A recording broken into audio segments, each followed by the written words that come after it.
जिन्होंने कहा था बांधने मुझे तू आया है जंजीर बड़ी क्या लाया है, सोने को साध न सकता है वो मुझे बांध क्या सकता है। ये देख गगन मुझ में लय है तो ये लय किसमें है। मैत्री की राह बताने को सबको सुमार्ग पर लाने को भगवान हस्तिनापुर आए तो भगवान तो हस्तिनापुर गए थे। महाराज जब नाश मनुष्य पर छाता है पहले विवेक मर जाता है, बुद्धि काम करना बंद कर देती है।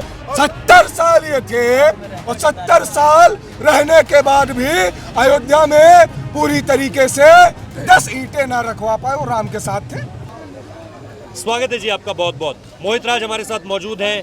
अब कम से कम हमें अपनी ऑडियंस को तो नहीं बताना है कि भाई साहब कौन है, लेकिन फिर भी हिंदू समाज पार्टी के राष्ट्रीय प्रवक्ता हैं और बहुत जमकर आप लोगों ने इनको सुना, बहुत जमकर आप लोगों ने इनको शेयर किया। आज फिर से एक डिस्क्लेमर डाल रहा हूँ शुरू करने से पहले।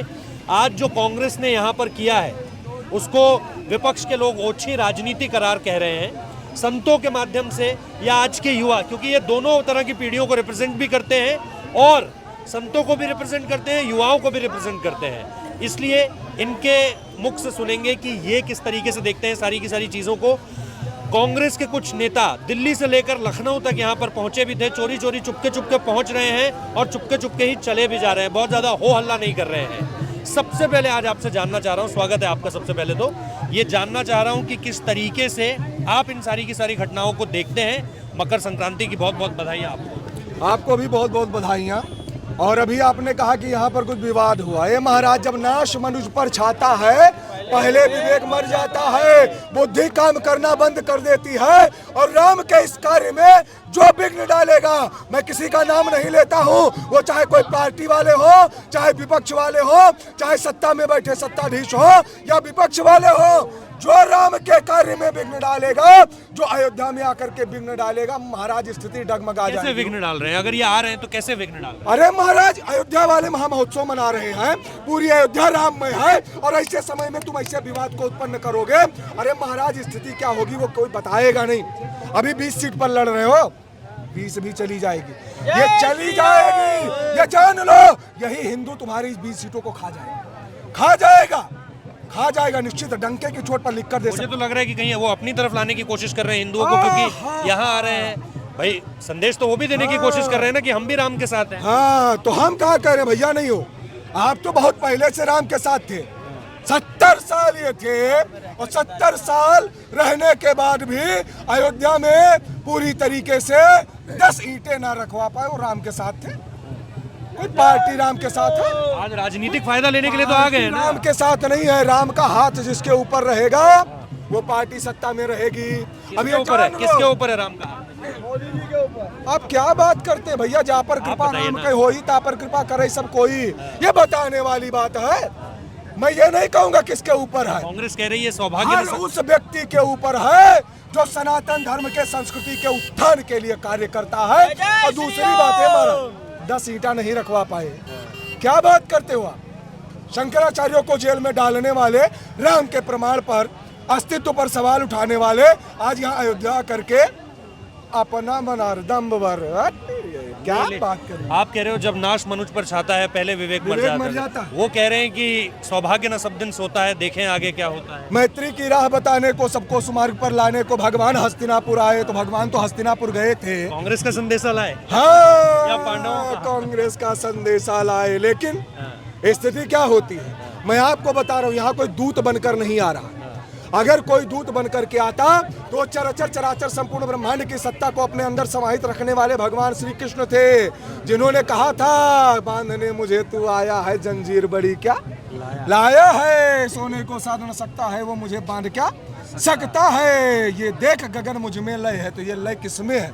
उन्हें परमात्मा में लय है और परमात्मा के कार्य में। महाराज हम आपका एक बात बताइए, हवन है, यज्ञ है, प्राण प्रतिष्ठा है, आज तक हम सुनते आए थे कथाओं में, और कथा में कहता भी हूँ, श्रीमद् भागवत भी कहता हूँ, देवी भागवत भी कहता हूँ, राम कथा भी कहता हूँ। और जहाँ तक मुझे जो मिला, आज तक धर्म कार्यों में विघ्न खाली राक्षस डालते आए, खाली राक्षसों ने धर्म कार्यों में विघ्न डाला है। कह रहे हैं आप राक्षस?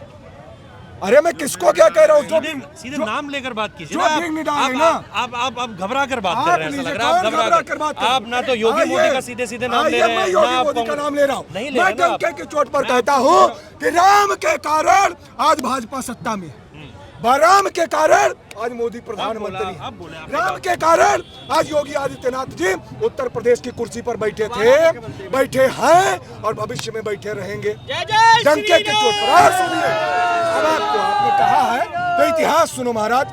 लाल कृष्ण आडवाणी का इतिहास उठाओ, मुरली मनोहर जोशी का इतिहास उठाओ, श्यामा प्रसाद मुखर्जी का इतिहास उठाओ, साध्वी ऋतंभरा का इतिहास उठाओ, उमा भारती का इतिहास उठाओ, नरेंद्र भाई मोदी का इतिहास उठाओ, योगी आदित्यनाथ जी का इतिहास उठाओ, रामविलास वेदांती जी का इतिहास उठाओ, तब समझ में आएगा कि धर्म क्या है, इतिहास क्या है और राजनीति क्या है। राजनीति अपनी जगह है, लेकिन जो धर्म कार्य में विघ्न डालेंगे महाराज नाश हो जाएगा।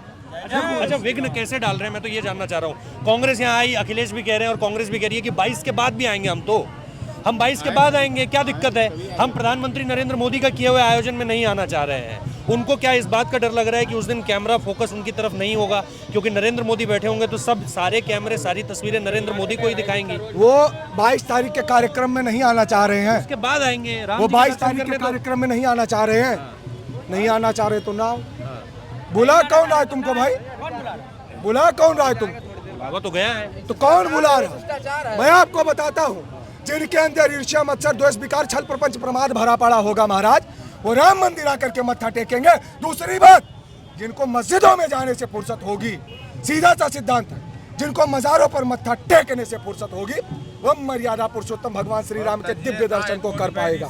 क्या बात करते हैं? हर जगह राजनीतिकरण हो रहा है। अगर धर्म का कार्य करेंगे तो राजनीति, सत्कर्म का कार्य करेंगे तो राजनीति, विकास का कार्य करेंगे तो राजनीति। अरे महाराज, सही समय पर विरोध कर लिए होते तो आज भाजपा सत्ता में नहीं होती।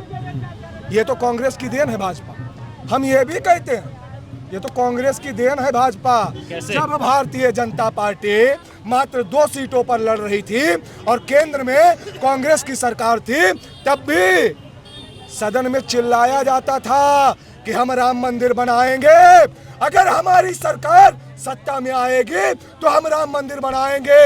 और आपको कहना चाहता हूं, वो चाहे सेंट्रल गवर्नमेंट हो या स्टेट गवर्नमेंट हो, कई सरकारें ऐसे भी रही हैं जिन्होंने कार सेवकों के रक्त से इसी सरयू के जल को लाल कर दिया था। क्या बात करेंगे आप?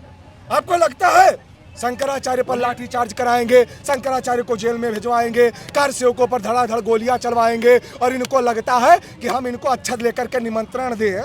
शंकराचार्य तो इस सरकार के खिलाफ भी अब ऐसा लग रहा है कि है, क्योंकि आ कोई नहीं रहा है। आओ इधर आओ, कलाई खोलते हैं। कौन से शंकराचार्य?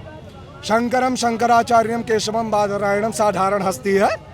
शंकराचार्य का चुनाव, शंकराचार्य का चुनाव, शंकराचार्य की गद्दी का चुनाव कोई राजनीतिक पार्टी नहीं करती है, न राजनीतिक पार्टी के सत्ताधीश करते हैं, बल्कि ये महाराज शंकराचार्य का चुनाव और शंकराचार्य की गद्दी का चुनाव साक्षात हरिहर के तेज से नियुक्त किया जाता है। वो शंकराचार्य जो कहेंगे उनका सम्मान है। शंकराचार्य का संघर्ष था, शंकराचार्य के ज्ञान की पराकाष्ठा थी, आज राम मंदिर बन रहा है। और अगर कोई शंकराचार्य आ नहीं रहा है, अगर कोई समर्थन नहीं कर रहा है, तो महाराज डंके की चोट पर कहता हूँ, कोई साधु संत इस बात का विरोध भी नहीं कर रहा है। अब बताइए, जब विरोध नहीं कर रहा है तो काहे छाती कूट रहे हैं? अच्छा, आज कांग्रेसी यहाँ पर आ रखे थे, सुप्रिया सिन्हा आ रखी थी, अखिलेश प्रताप सिंह आ रखे थे, सरयू भी गए, उस पार भी इस पार भी, हर तरफ देखा और फिर बोले कि ऊपरी विकास लग रहा है। ये चकाचौंध जो है ये सिर्फ बाहर की है, अंदर देखोगे अयोध्या में तो अंधेरा ही अंधेरा है। चश्मा हटाओ, पहले तो चश्मा हटाओ। खैर ना आप लगाए हैं ना हम लगाए हैं, लग दोनों को रहा है। देखिए अब आपको हम बताते हैं, ये जो चश्मा, हाँ ये जो चश्मा, नजर का ही चश्मा मैं बता रहा हूँ, बस फर्क इतना है कि वहाँ लेंस लगता है और यहाँ जब लग जाता है ना तो कुछ दिखाई नहीं पड़ता है। कारण क्या है मैं आपसे कहता हूँ, आप अयोध्या जाकर के देख लीजिए और आकलन कर लीजिए, कहीं पर भी जाकर के देख लीजिए, अयोध्या का सतत विकास हो रहा है। और अयोध्या मॉडल को देख करके न जाने कितने जिलों में विकास किया जा रहा है महाराज। और ज्यादा नहीं कहेंगे, बुला उन लोगों को फिर से और कह दो कि नया घाट ये जो है ना पुल बना हुआ है, यहाँ से गाड़ी पे बैठे और बैठने के पश्चात एक गिलास उठा करके पानी रख ले गाड़ी में और यहाँ से निकल जाए, अयोध्या क्रॉस कर जाएंगे, पानी छलकेगा नहीं महाराज। ये विकास है, ये रोड की बात की है ना। समझ गया मैं। दूसरी बात आपको बता रहा हूँ, हाँ सड़क पर नहीं है गड्ढा भाई, गड्ढा मुक्त भारत है और गड्ढा मुक्त अयोध्या तो है ही है वो। क्या बात करेंगे। दूसरी बात आप देखेंगे, यहाँ धार्मिक विकास है, यहाँ आध्यात्मिक विकास है, यहाँ पर भौतिक विकास है, यहाँ पर साहित्यिक विकास है, यहाँ पर तो सब विकास है महाराज। और इनको विकास नहीं दिखेगा, इनको विकास नहीं दिखेगा, क्योंकि ये राम की नगरी है। हृदय में आस्था लेकर आओगे सब अच्छा दिखेगा, और हृदय में द्वेष भरा पड़ा होगा तो क्या अच्छा दिखेगा, घंटा अच्छा दिखेगा। क्या बात करते हैं। जानिए समझिए, अरे जानिए तो मानिए, अगर जानो तो मानो, और अगर ना मानो तो चट से माँ काटो, खट से दा लगाओ, दानों की श्रेणी में जाओ। हम थोड़ी ना रोक रहे हैं, हम थोड़ी ना रोक रहे हैं। मानते तो थे ही नहीं ना, दिक्कत तो वहीं से शुरू हुई। जो अगर ये मानते तो राम के अस्तित्व पर सवाल क्यों उठाते। अगर राम में इनकी इतनी आस्था होती तो कपिल सिब्बल कोर्ट में किसकी पैरवी कर रहे थे, मुझे बताइए ना। तो महाराज ये जान लीजिए, जिन्होंने राम के अस्तित्व पर सवाल उठाया वो 200 पे लड़ रहे थे, 20 में आ गए। और जिन्होंने राम की रथ यात्रा को रोका महाराज जेल में गए। और जिन्होंने राम भक्तों पर गोलियां चलवाई उनकी क्या स्थिति हुई है। और आने वाले समय की बात करता हूं, अगर ये अब भी उंगली उठाते रहे तो महाराज इतिहास के पन्नों से भी ये मिट जाएंगे, जान लो। इतिहास के पन्नों पर नहीं रहेंगे, ये जान लो। कांग्रेस या सपा इन सबको क्या सीख देना चाहेंगे आप? कहाँ इनकी अगर थोड़ी सी आपको कोचिंग करने का मौका दिया जाए। देखिए मैं एक ही बात कहता हूँ, सनातनियों की विचारधारा कभी संकुचित हो ही नहीं सकती। जो लोग राम को भाजपा का बता रहे हैं कि ये भाजपा वाले राम हैं, तो हम पूछना चाहते हैं अन्य पार्टियों से कि तुम्हारे वाले राम कहाँ है महाराज। कौन से राम को मानते हो तुम? गांधी के राम को मानोगे तो गांधी वाले राम के नाम पर ही कम से कम बैठ जाओ। और यहाँ ज़्यादा किसी को आने की आवश्यकता नहीं, आराम से हम तो ये आपके माध्यम से कह रहे हैं, ये महामहोत्सव जो हो रहा है महाराज, सुनो, हम कहना चाहते हैं कि जिनको राम से नफरत है, जिनको भाजपा वाले राम का नाम दिया गया है, तो राम भाजपा के नहीं है। और अगर तुमको लगता है कि ये इवेंट भाजपा का है, अगर तुमको लगता है कि ये इवेंट आरएसएस का है, अगर तुमको लगता है कि ये इवेंट विश्व हिंदू परिषद का है, तो महाराज विपक्ष वालों, आपको मैं एक राय देता हूँ, एक सलाह देता हूँ, एक मशवरा देता हूँ कि महाराज 3 दिन के लिए रजाई ओढ़कर सो जाओ, टीवी मत खोलना। देख नहीं पाओगे, बर्दाश्त नहीं कर पाओगे महाराज। हर जगह राममय भारत दिखेगा तो आराम से बढ़िया रजाई गद्दा लो, आराम से सो जाओ। काहे देखोगे? और जब देखोगे नहीं तो फर्जी बयानबाजी नहीं करोगे। हमारा विरोध किसी से थोड़ी ना है, हम किसी पार्टी के विरोधी थोड़ी ना है। जो गलत है उसका विरोध डंके की चोट पर करूंगा, नाम लेकर करूंगा, खुले मंच पर करूंगा, जहां कहोगे वहां करूंगा। अब उत्तर प्रदेश में, अब भारत देश में लाग लपेट वाली बातें नहीं चलेंगी। युवा है, देखिए मैं आपको बताता हूँ, भारत देश का भार अब युवाओं के कंधों पर आने वाला है। और युवा जिस दिन अपने इन कंधों को मजबूत करके समरांगण में उतर जाएगा ना महाराज, सामने से विपक्ष ध्वस्त। हर हर महादेव। सीधा आपने बोला तो सीधा ही एक सवाल कर लेता हूँ फिर। अब अगला यहाँ से श्री राम मंदिर हो गया, जन्मभूमि हो गया, ठीक है। अब कहाँ, मथुरा जाएंगे या काशी जाएंगे पहले? अरे महाराज वही वाली बात कर रहे हो। कौन सी वाली? हम वहां जाएंगे जहां जहां हिंदू मंदिरों को तोड़ करके अन्य संप्रदाय के मस्जिदों का निर्माण किया गया। अब आपको एक बात और बताते हैं महाराज, अयोध्या तो सिर्फ एक झांकी है, काशी मथुरा अभी बाकी है। और समस्त सनातनी वो एकजुट होकर के डंके की चोट पर मथुरा जाएंगे। अगर समय रहते सुप्रीम कोर्ट फैसला लेता है, संवैधानिक रूप से फैसला आ जाता है तो अच्छी बात है, वरना हिंदू समाज तय करेगा। संवैधानिक रूप से फैसला आने का मतलब क्या है? संवैधानिक रूप से अगर फैसला ये आता है कि ईदगाह, जो शाही ईदगाह है वो रहेगी, तो फिर क्या संवैधानिक रूप से फैसला आता है तो उसका भी सम्मान किया जाएगा? एक बात मुझे बताइए, मैं सीधा सवाल, अरे बताते सुनो, कृष्ण की नगरी में कृष्ण का अस्तित्व होगा, राम की नगरी में राम का अस्तित्व होगा। किसी मुगल के बाप की बपौती नहीं मथुरा। वही क्या बात करते? अगर संविधान सही समय पर कार्य नहीं करता, अगर सुप्रीम कोर्ट सही समय पर कार्य नहीं करता, अगर सरकारें सही समय पर कार्य नहीं करती हैं, तब हिंदू समाज तय करेगा। यही तो पेशेंस है। और महाराज तब भी निर्णय नहीं आता, तब हिंदू समाज तय करेगा। भाई क्या तय करेगा? हमारी नीतियां हैं, हम मीडिया वाले हैं, हाँ हम एक्सपोज कर दें, हम क्या करेंगे आए तो ना तो हम तो पूछना चाह रहे हैं ना कि क्या तय करेगा। एक तरफ आप संवैधानिक फैसले के सम्मान की बात कर रहे हैं, यहाँ जैसे संवैधानिक फैसला आ गया तो सबने मान लिया क्योंकि शायद आपके पक्ष में था। अगर आपके पक्ष में ना होता तब फिर क्या होता? यही बात अगर मथुरा के लिए कह दी जाए और ज्ञानवापी परिसर का क्या होगा फिर? ज्ञानवापी अभी तो फिलहाल वहाँ मस्जिद है। आइए आपको बता दे रहे, देखिए ये अयोध्या जो है मर्यादा, ज्ञानवापी परिसर कहा हमने, अभी वहाँ पर मस्जिद है। ये सच है, ये आज का सच है। आप मानो ना मानो ये सच है। हम नहीं मानेंगे, आप मान लीजिए। ये आज का सच है ना, ये आज का सच है, आज का सच। तो आप मानिए। आप लड़ाई किस चीज की लड़ रहे हैं? आप लड़ाई किस चीज की लड़ रहे हैं? हम बता रहे हैं, हम सत्य को सत्य बोलेंगे, यथार्थ को यथार्थ बोलेंगे। आज की तारीख में हाँ, क्या सत्य को है? सत्य। आज की तारीख में वहाँ पर शिवलिंग है। आज के तारीख में तो फिर आप लड़ क्यों रहे? ले लेंगे। नहीं, ज्ञान मतलब ज्ञान और वापी मतलब सागर, ज्ञान का सागर, वो मुझे पता है। लेकिन अभी क्या है? आपको आराम से समझाते हैं। ये अयोध्या थी, ध्यान से सुन लो महाराज। और आपका चैनल है, बहुत दूर तक आवाज जाती है, वो बहुत। अब मैं आपको बता रहा हूँ, नहीं बहुत दूर तक, विदेश तक जाएगी महाराज। जो बोलूंगा विदेश तक। अब सुनो पहले, सुनो इसलिए बोल रहा हूँ। ये अयोध्या थी, मर्यादा पुरुषोत्तम भगवान श्री राम की नगरी थी, मर्यादा में रहे। बाबरी भी जब बनी है तो यहाँ पर लोग शांत थे, वरना बनती ही नहीं। सीधा सा सिद्धांत है। तो यहाँ पर हिंदू थोड़ा मर्यादा में था, मर्यादा में रह करके राम मंदिर बनवा रहे हैं। और महाराज अगर मथुरा की बात आएगी तो वहाँ पर लीला पुरुषोत्तम है, वहाँ पर लीला होगी। और अगर तुम बनारस की बात कर रहे हो, हाँ मथुरा में लीला पुरुषोत्तम की लीला होगी, आवश्यकता पड़ेगी तो महाभारत होगा।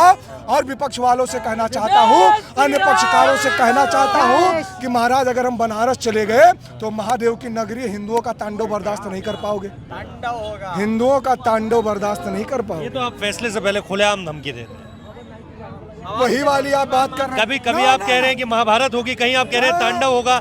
यहाँ पर श्री राम ने पूरी रामायण में एक ही बार गांडीव में बाण चलाया है। जाकी रही भावना जैसी प्रभु मुहूर्त दिखे तिन तैसी, ये भी बात है। और दूसरी बात, आप तो महाभारत और तांडव से नीचे बात ही नहीं कर रहे हैं। अरे महाराज काहे बात करेंगे भाई? शिव तांडव आपको सुनना अच्छा नहीं लगता है? हमें तो अच्छा लगता है। जटाटवी गलत जल प्रवाह पावित स्थले गले वलंब लंबिता मुजंग तुंग मालिकाम डमट डमट डमट डमट निनाद वट डमर वे चर चंड तांडव तनु शिवा शिवम। तो महाराज जब रावण शिव तांडव पढ़ता था तो कैलाश की कंदराएं हिलने लगती थी। और हिंदू समाज जब अपना तांडव करेगा वास्तव में तो अपने अधिकार को ले लेगा, क्योंकि हम उस हिंदू समाज से आते हैं जो अपना अधिकार मांगना भी जानता है, सुनो, छीनना भी जानता है। ये तो आप अपने ही बातों पे कटाक्ष कर रहे हैं ना। मैं यही तो पूछना चाह रहा हूँ आपसे कि आप एक तरफ बोल रहे हो कि सुप्रीम कोर्ट की तरफ से एक आदेश आएगा, उस आदेश का इंतजार हो रहा है। लेकिन अगर वो आदेश कहीं जस का तस हुआ तो तब आप तांडव और महाभारत से नीचे बात नहीं कर रहे हो। जस का तस अयोध्या में भी हुआ था। अच्छा, कब? जस का तस अयोध्या में भी हुआ था। 92 का इतिहास उठा, 1992 का इतिहास उठा, हिंदुओं की शौर्य गाथा रची गई थी। वो 6 दिसंबर 1992 कोई साधारण दिन नहीं था, वो शौर्य दिवस के रूप में मनाया जा रहा है। आवश्यकता पड़ेगी तो देखा जाएगा, जैसे हर जगह योगी मॉडल लागू हो रहा है ना। विकास क्या है योगी मॉडल? योगी मॉडल जिस तरीके से आपने बोला मुझे विकास नहीं लगा, उसमें कुछ और लग रहा था। आपको वही लगेगा, क्योंकि कारण क्या है? दोहरा रवैया है। मैं आपको बताता हूँ योगी मॉडल क्या है। लता मंगेशकर चौक पे खड़े हैं, ये योगी मॉडल है, क्योंकि योगी की सरकार में बना है। रोड देख रहे हैं, सड़कें देख रहे हैं, ये सब योगी मॉडल है, क्योंकि सब योगीमय है। और दूसरी बात आपको बता रहे हैं, जहां पर अत्याचारी, अनाचारी, दुराचारी, पापाचारी, लोपाचारी, व्याभिचारी या सनातन धर्म पर कुठाराघात करने वाले या देश विरोधी नीतियों पर कार्य करने वाले लोग होते हैं, या भारत की बहन बेटियों को छेड़ने वाले लोग होते हैं, उन पर योगी मॉडल बुलडोजर भी गरज जाता है। अगर शाम को कार्य करोगे, अगर शाम को देश विरोधी कार्य करोगे तो महाराज सुबह अपने वाले घर में नहीं रह पाओगे। यही सबसे बड़ा विकास है उत्तर प्रदेश का। यही योगी मॉडल भी सबसे बड़ा विकास है, और यही योगी मॉडल है। क्या बात करते हैं? बहुत बड़ा विकास हो। इसी तरीके से चलना है। सीना गर्व से चौड़ा होगा, इसी तरीके से चलना है, दहाड़ कर चलना है, गर्व से चलना है, निर्भय होकर चलना है। ऐसी वैसी बात थोड़ी ना है महाराज। वो दौर दूसरा था, ये दौर दूसरा है। वो साल दूसरा था, ये साल दूसरा है। महाराज युवा है। अल्ताफ राजा के गाने सुनते हैं आप? हम तो रविंद्र जैन को सुनते हैं। हम रविंद्र जैन को सुनते हैं। नहीं, ये वाला थोड़ा सा उनका। हम रविंद्र जैन जी को सुनते हैं। हम बोल किसी का भी दे भाई, सीधा सा सिद्धांत है। दूसरी बात, जो युवा है ना, क्या कहा जाता है महाराज? जिस ओर जवानी चलती है उस ओर जमाना चलता है। तो ये जमाना आने वाले समय में, अभी आप अयोध्या में देख रहे, मथुरा में भी आप मिलेंगे, कवरेज आप करेंगे, हमको पता है। तो यही हमारी युवा लेकिन हम पीढ़ी, तो संवैधानिक नतीजे का इंतजार करेंगे, आपकी तरह नहीं। हमने यही हमारी युवा पीढ़ी जल्द ही आपको मथुरा भी दिखेगी और यही युवा पीढ़ी जल्द ही आपको बनारस भी दिखेगी। तो अयोध्या तो सिर्फ एक झांकी है, काशी मथुरा अभी बाकी है और नंद लाला हम आएंगे, मक्खन वही खिलाएंगे। ये भविष्यवाणी समझ लो, चाहे भविष्यवाणी समझ लो या कुछ भी समझ लो, ये भविष्यवाणी तो नहीं है, ये कुछ और है। समय में, आने वाले समय में भगवान श्री कृष्ण के वास्तविक स्थान पर भगवान श्री कृष्ण का भव्य मंदिर बनेगा और बनारस में ज्ञानवापी परिसर में जो छेड़छाड़ की गई थी उसको भी मूलभूत स्थिति में लाया जाएगा। हाँ महाराज, मूलभूत स्थिति में लाया जाएगा। और सुने महाराज, विपक्ष वाले चाहे तो छाती कूटें, समुदाय विशेष वाले रजाई लेके ओढ़ के बैठ जाएं। कांग्रेस बना दे मथुरा में मंदिर तब क्या दिक्कत है? यस, अखिलेश यादव बना दे, उनके तो सपने में भी आते हैं श्री कृष्ण। देखिए, यादव वंश भी है। स्वप्न कभी कभी साकार नहीं होता, जो गरजते हैं वो बरसते नहीं हैं और इनके सिर्फ कार्य होते हैं ना, स्वप्न में आता है। स्वप्न में एक दिन हम भी जो है ताज से बड़ा होटल जो है सोच रहे थे कि लाओ खरीद लें, स्थिति थोड़ी ना आती है महाराज। तो स्वप्न तो कोई भी देख सकता है, उस स्वप्न को साकार करने वाली सरकार चाहिए। जो स्वप्न वो देखते हैं बीजेपी उसी स्वप्न को साकार कर देती है। यही राम राज्य है महाराज। क्या बात करते हैं, मौके पर चौका मारो। अखिलेश यादव बता देते हैं कि नरेंद्र मोदी को मैंने ये सपना देखा। अब ये वो जाने भाई, क्योंकि हम काहे कहें। हमसे अगर पूछना है, आप किसी भी राजनेता के बारे में पूछे, अभी आपने ओवैसी के बारे में पूछा था, आपने समुदाय विशेष वालों के बारे में पूछा था। वैसे तो कह रहे हैं कि भूलिएगा मत, यहाँ पे मस्जिद थी, यहाँ पे अजान चलती थी, यहाँ पे सारी की सारी। अच्छा, हम चाहते हैं ओवैसी जो है, ओवैसी बिल्कुल ना भूलें, ओवैसी को भूलना भी नहीं चाहिए। वो तो अपने युवाओं को कह रहे हैं कि तुम भी मत भूलना, वरना इसी तरीके से मस्जिद छीन लिए जाएंगे हर जगह से। हाँ, ये भय बना रहना चाहिए। जहाँ पर मंदिर तोड़ करके मस्जिद की निर्माण की गई थी, जहाँ पर मंदिर को तोड़ करके मस्जिदें बनाई गई हैं, महाराज हमने कहा था समझौते में हमको 3 दे दो, हम कुछ नहीं बोलेंगे, लेकिन अगर कोर्ट में लड़कर लेना पड़ा तो अपने 30,000 मंदिरों को लेंगे और डंके की चोट पर लेंगे और देखा जाएगा हमारे मठों पर, हमारे मंदिरों पर और हमारे धार्मिक स्थानों पर जिन्होंने भी कब्जा किया है, डंके की चोट पर उखाड़ कर उनका तंबू फेंकेंगे। क्या बात करते हैं आप? ओवैसी है कौन है महाराज? ओवैसी कौन है ये भी जान लीजिए। क्या बात करते हैं? ओवैसी जो है मीडिया की नजर में टीआरपी है, कुछ चंद लोगों की नजर में बहुत बड़ा राजनेता है, कुछ मुस्लिमों की नजर में बहुत बड़े खलीफा हैं, लेकिन मेरी नजर में ओवैसी अंगा है। क्या है? अंगा का मतलब कुछ नहीं। हाँ, हैदराबाद में लड़ो, कार्य करोगे, यहाँ मत आओ महाराज। तो योगी तो कहते हैं मेरे को हैदराबाद से लड़वा दो। हैदराबाद पहली बात है ही नहीं, वो भाग्यनगर है। भाग्यनगर है और भाग्यनगर में भारतीय जनता पार्टी का भाग्योदय हो चुका है। एक सीट पर लड़ने वाली सरकार कितने सीट पर पहुंच गई आप जान सकते हैं और समझ सकते हैं। ओवैसी से कह दो उत्तर प्रदेश पर ज्यादा बयानबाजी ना करे, एक टी राजा को संभाल ले काफी है। एक टी राजा को संभाल ले और बर्दाश्त कर ले काफी है, झेल नहीं पाएंगे। सबके लिए आपने बोल दिया, मोदी जी के लिए आपने 24 के लिए कुछ नहीं कहा है। 24 के लिए हमसे बात मत कीजिए, हम साफ बात आपको बताते हैं। 24 के लिए बात ही मत करो। 24 उत्तर प्रदेश में क्लियर है भैया, और उत्तर प्रदेश नहीं, सिर्फ उत्तर प्रदेश, भारत देश में क्लियर। हम जानते थे आप कटाक्ष मारोगे, इसीलिए उत्तर प्रदेश बोले थे। राज्य तो क्लियर है और पूरे भारत देश में 24 क्लियर है। 24 की बात ना करो, 29 क्लियर है। बताओ, 29 क्लियर है और ज्यादा बात मत करो। अगर इसी प्रकार से सनातन धर्म के लिए योगी मोदी कार्य करते रहे तो जब तक रहेंगे आजीवन क्लियर, आजीवन क्लियर है महाराज। जाओ, राहुल गांधी जब तक सत्ता में रहेंगे सब वोट करेंगे, राहुल गांधी संन्यास ले ले, वोट संन्यास ले लेंगे। अरे जो बाकी सब क्या करें? अरे जो सत्ता में नहीं उनका संन्यास ही चल रहा है। अब इससे ज्यादा का संन्यास ले लेंगे, खाता नहीं खुल रहा। शुरू कर दिया है ना उन्होंने भी, यात्रा शुरू हो गई है उनकी। तो पहले उत्तर से दक्षिण थी, अब पूर्व से पश्चिम थी, अब पश्चिम से। हाँ, अब मैं आपको मैं बताता हूँ, सुनिए। ये जहाँ जा रहे हैं मैं आपको बता दूं, अगर ये यात्रा शुरू कर रहे हैं, हमें लगता है कि इनको चारों धाम कर लेना चाहिए। यही मौका है। अगर प्रायश्चित करना चाहते हैं तो ये चारों धाम कर लें, ये जगन्नाथपुरी चले जाएं, ये रामेश्वरम चले जाएं, ये बद्रिकाश्रम चले जाएं, ये केदारनाथ चले जाएं, ये मेरी सलाह है इनको। अगर चारों धाम चले जाएंगे तो हो सकता है, और उसके बाद श्रीमद् भागवत महापुराण श्रवण कर लें अपने घर पर, सुनेंगे नहीं। और अगर इतना कर लिए तो जो हैं वो तो निष्पाप हो ही जाएंगे, और जो वहाँ पूर्वज हैं वो भी तर जाएंगे। हाँ भैया, मतलब आपने खत्म कर दिया? शास्त्रीय प्रमाण है। अरे पूर्वज खत्म ही हो चुके हैं, उन्हीं को कहा जाता है। नहीं, मैं कह रहा हूँ करियर खत्म कर दिया है। करियर खत्म है, हमने थोड़ी ना खत्म किया, वोट देने वालों ने खत्म किया। सनातनी अब समझ चुका है कि तुम मूर्ख बनाओगे यहाँ कोई बर्दाश्त करेगा। महाराज सब पढ़े लिखे हैं, educated, I am well educated, I am well educated महाराज। खाली हम 4 वेद 6 शास्त्र 18 पुराण नहीं पढ़ी थे, हम संविधानों पढ़ी थे, और संविधान के साथ में सब पढ़ते हैं महाराज, क्योंकि इनकी विपक्ष वालों की बात नहीं कर रहा हूँ, जो धर्म विरोधी है इनकी रेलाई जरूरी है, और जब पढ़ेंगे नहीं तो रेलेंगे कैसे। हाँ ये मत सोचो, जारी रहेगी महाराज, बिल्कुल जारी रहेगी, सीधा सा सिद्धांत है। तो सनातन धर्म के संस्कृति के उत्थान के लिए जो पार्टी करेगी, कार्य करेगी, डंके की चोट पर उस पार्टी का समर्थन होगा, और वोट रूपी चोट का ऐसा प्रहार करेंगे विपक्ष वालों पर, ध्वस्त, चाहे जो भी हो।